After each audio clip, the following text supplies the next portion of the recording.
Hey everyone, welcome back to the channel. It was just past 9 p.m., and the office building had fallen into that quiet, hollow silence that only comes after a long day of deadlines, meetings, and ringing phones. The kind of silence where even your footsteps seem too loud. Daniel pushed his janitor cart slowly down the polished hallway, the wheels squeaking just enough to remind him they needed oiling again. He paused outside one of the glass-walled conference rooms, glancing at his reflection for a moment. A tired man in his late 30s stared back, creased uniform, worn-out sneakers, and eyes that carried more weight than they should. Just a few more floors, he muttered to himself. Being a single dad meant there was no such thing as just work. Every shift, every hour mattered. His 8-year-old daughter, Lily, was waiting at home with a neighbor.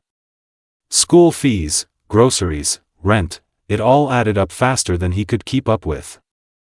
Still, he never complained. Not out loud, at least. He kept moving, cleaning desks, emptying trash bins, wiping fingerprints off glass doors. It was routine now. Predictable. Safe, until he heard it. A faint sound, soft, uncertain, almost like someone searching for something in the dark. Piano keys. Daniel froze. The building's music room was on this floor, tucked away behind a heavy wooden door most employees didn't even know existed. It was usually locked. Reserved for special events or executives, but tonight, someone was inside. The notes came again. Hesitant. Broken. A melody trying to find its way but getting lost halfway through. Daniel hesitated. He wasn't supposed to interfere. But something about the sound, it wasn't just music. It felt like someone reaching out. He quietly pushed his cart aside and walked toward the door. It was slightly open. Inside, the room was dimly lit by a single lamp near a grand piano. Sitting at the bench was a small girl, no older than 10. Her fingers hovered over the keys, pressing them gently, as if afraid they might break. Daniel noticed the white cane leaning against the piano. His chest tightened. She was blind. The girl stopped playing suddenly, her head tilting slightly. "Hello?" she called out softly. Daniel stepped in carefully. "Hey there. I didn't mean to startle you." She smiled faintly. "It's okay. I heard someone." "Are you, staff?" "Yeah," he said, scratching the back of his neck. "Just the janitor." "Oh," she replied, her smile widening. "I'm Emma." "Daniel." There was a brief pause. Then she said something that caught him off guard. "Do you know how to play?" Daniel blinked. "Play?" "The piano." She gestured toward the keys. "I've been trying, but I keep messing up." He let out a small chuckle. "It's been a long time." "Please?" she asked gently. "Just a little?" Daniel hesitated again. He hadn't touched a piano in years. Life had taken him far away from music. But something about her voice, it reminded him of Lily. The same quiet hope. The same trust. "All right," he said finally. He walked over and sat beside her on the bench. The keys felt familiar under his fingers, like an old memory waiting to be remembered. He pressed a few notes. Simple.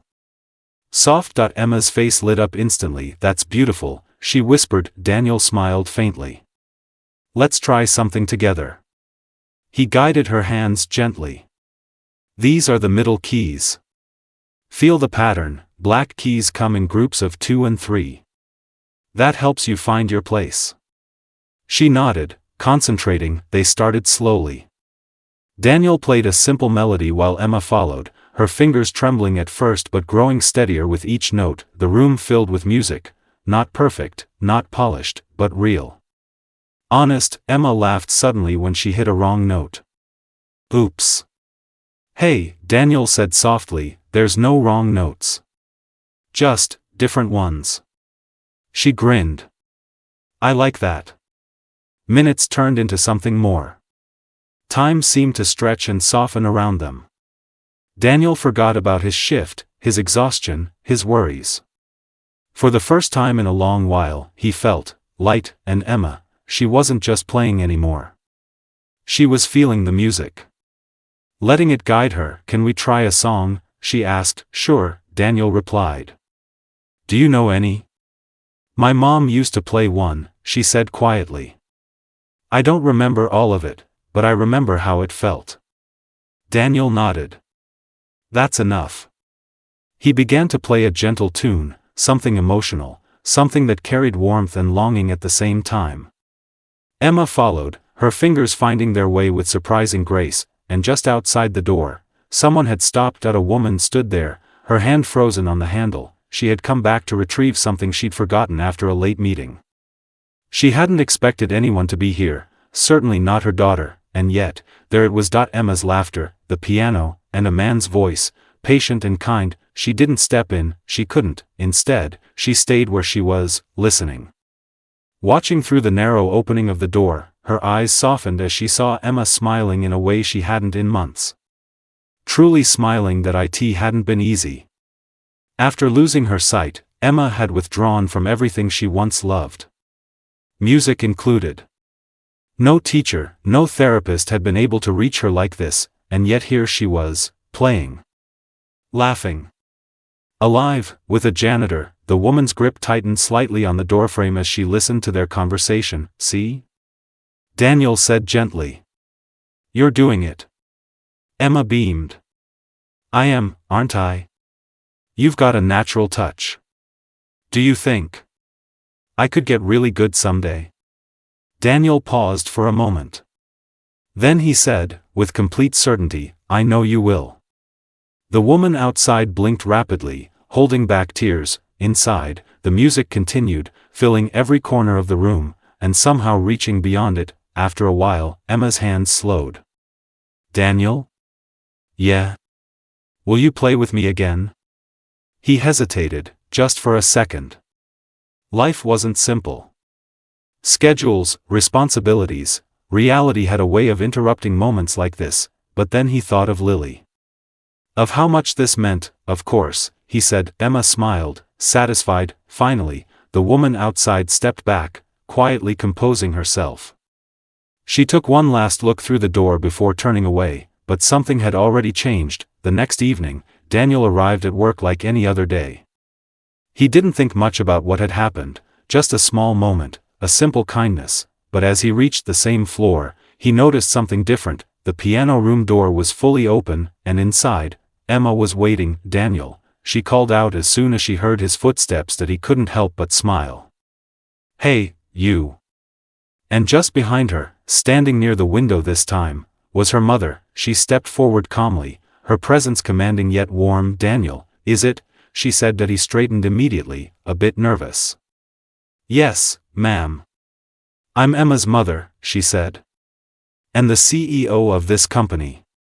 Daniel's stomach dropped. CEO, he glanced between her and Emma, suddenly very aware of his uniform, his position, everything.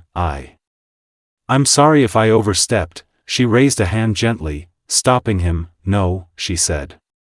You didn't. Her voice softened. You did something no one else could. Daniel looked confused. She hasn't played in months, the woman continued. She hasn't smiled like that in even longer. Emma reached for Daniel's hand. We're practicing today, she said proudly. The CEO smiled at that, then looked back at Daniel. If you're willing, she said, I'd like you to keep teaching her. Daniel blinked. Me? Yes. I'm not a teacher, he said quickly. I just used to play. Sometimes, she replied. That's exactly what's needed. There was a long pause, then Daniel nodded slowly. I'd be honored. And just like that, something extraordinary began. What started as a quiet moment between a janitor and a blind girl turned into something far greater, something that would change all their lives in ways none of them could have imagined.